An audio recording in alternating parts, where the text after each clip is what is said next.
in a townhouse in Beidou, Changhua. The doors and windows were intact. No sign of intrusion. Yet a woman was found motionless on the stairs.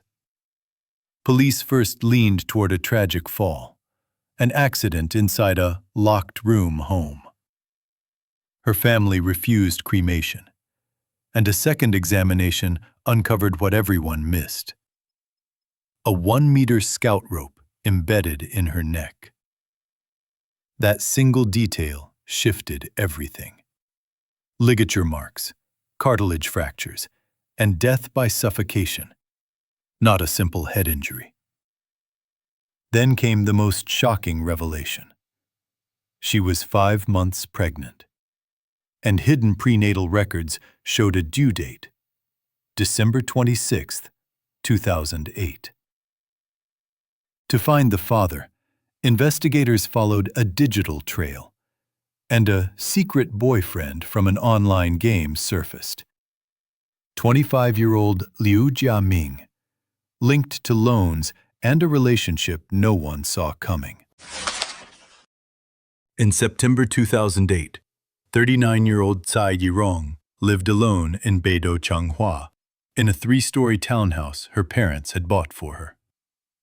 She came from a well-off family and was the eldest child, but her personality was quiet and reserved, her life routine steady. After a marriage ended in divorce, she moved closer to her parents. Over time, she ran storefront businesses on the first floor and rented out parts of the property. Then her routine broke without warning. Starting August 31st, she did not return to her parents' home. From the night of September 2nd through September 4th, repeated calls to her phone went unanswered. For nearly 10 years, that kind of silence had never happened. On the morning of September 4th, at around 10 a.m., her mother, Tsai Xiexing, drove to her daughter's townhouse. The back security door was locked from the inside. Tsai's car was parked outside, suggesting she had not gone anywhere. 2 first-floor tenants, one linked to a motorcycle shop and one linked to a security company, said they had not seen her for days and had heard no movement upstairs. Because she had forgotten the key in her rush, the mother went back to retrieve it and returned around 11 a.m. with her son. After the report, police and a forensic doctor arrived. The scene appeared strangely calm. No forced entry, no ransacking, no obvious signs of a fight.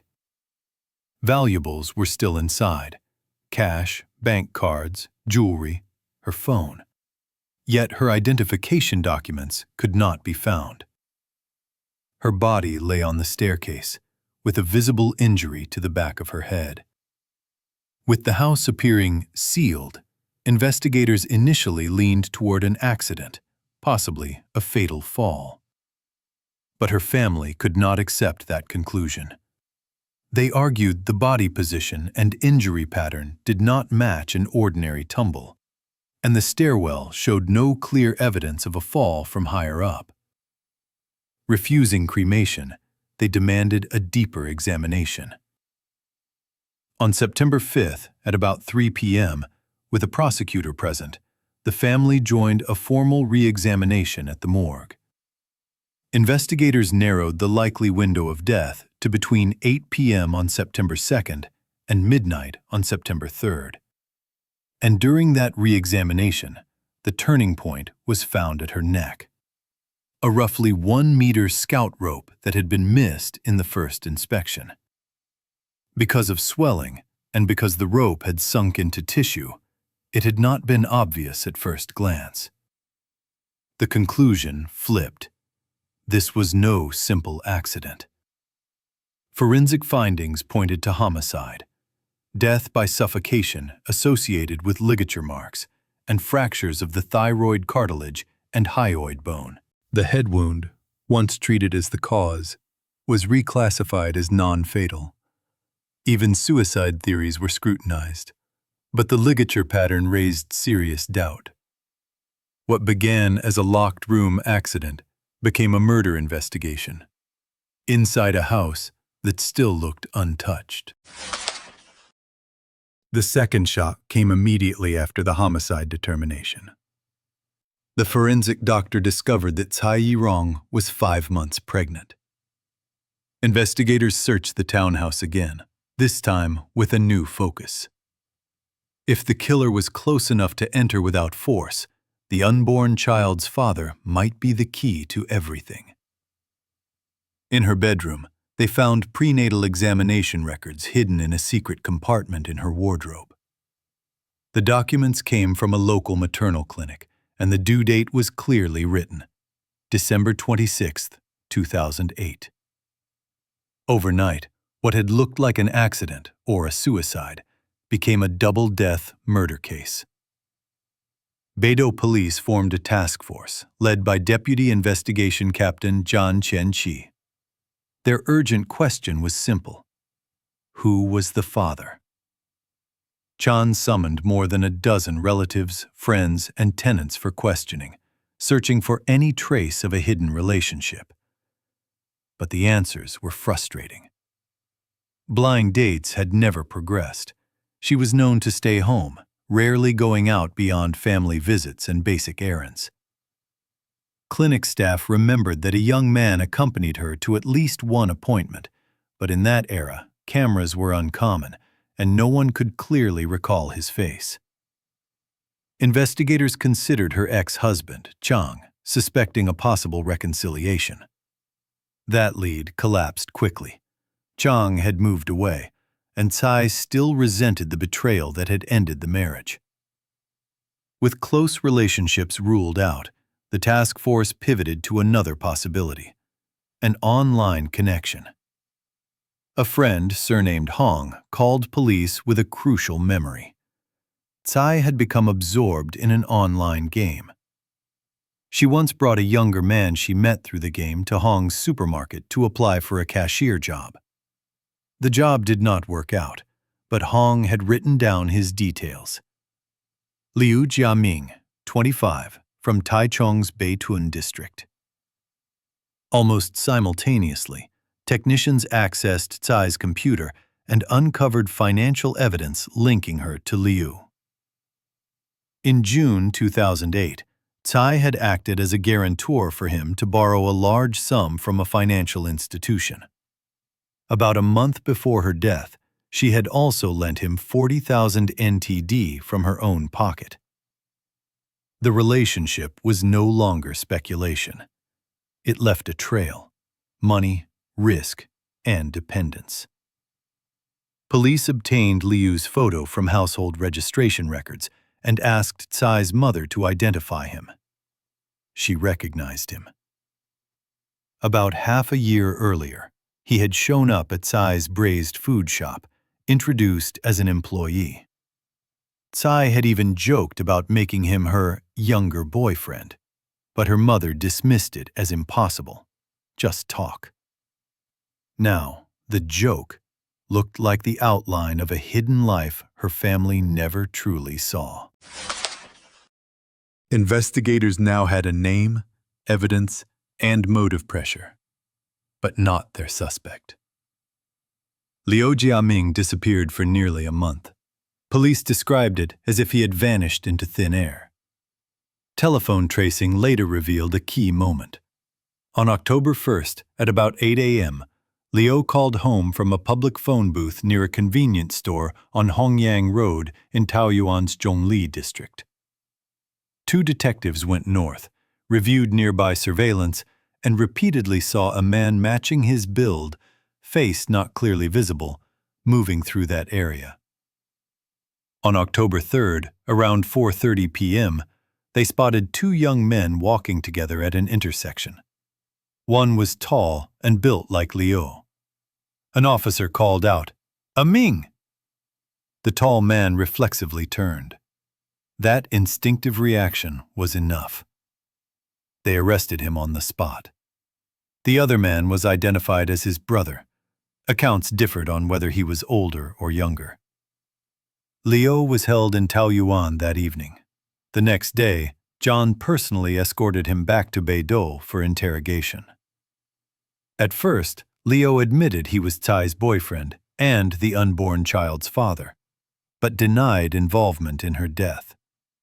He claimed he had been gambling in Changhua and had not met her. He offered explanations for his disappearance, including fear of gang retaliation and a decision to shut off his phone. Police faced a practical problem. The townhouse area had no cameras, and the couple's communication relied heavily on social apps rather than phone calls, leaving fewer traditional records. But interrogations are not only about technology. They're also about pressure points. Investigators noticed a shift in Liu when his mother appeared. His demeanor changed, nervous, childlike, suddenly afraid. John decided to let Liu's mother speak to him directly. Inside the interrogation room, she reminded him it was his child. If he had done it, he needed to admit it, and she would wait for him to come home. Liu broke down and confessed. He described how he deceived Tsai, pushed her into pregnancy, and killed her when he refused to take responsibility. The confession connected to a relationship timeline police had begun to reconstruct.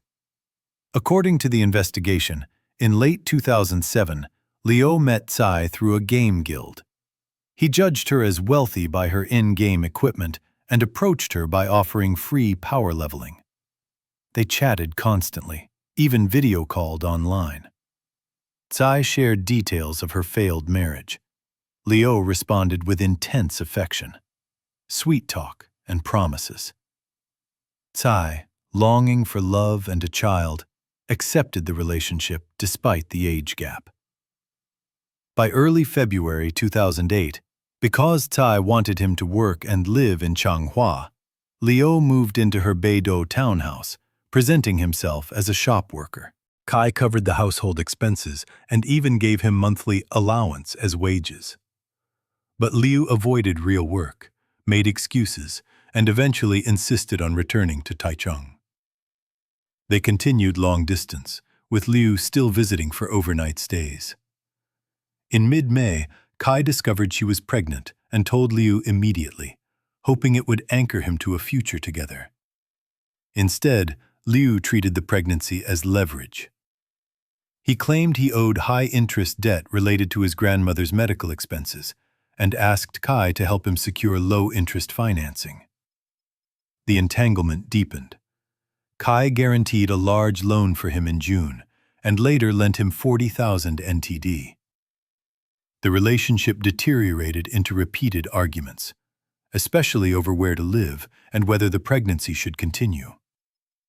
Liu demanded an abortion and questioned paternity. Kai insisted she would keep the baby and said she would raise the child elsewhere, without telling him where.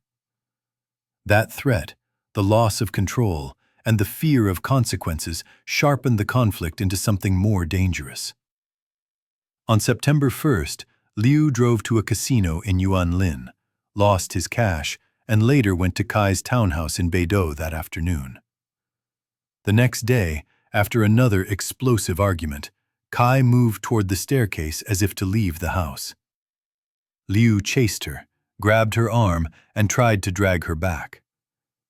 The struggle in the stairwell lasted several minutes.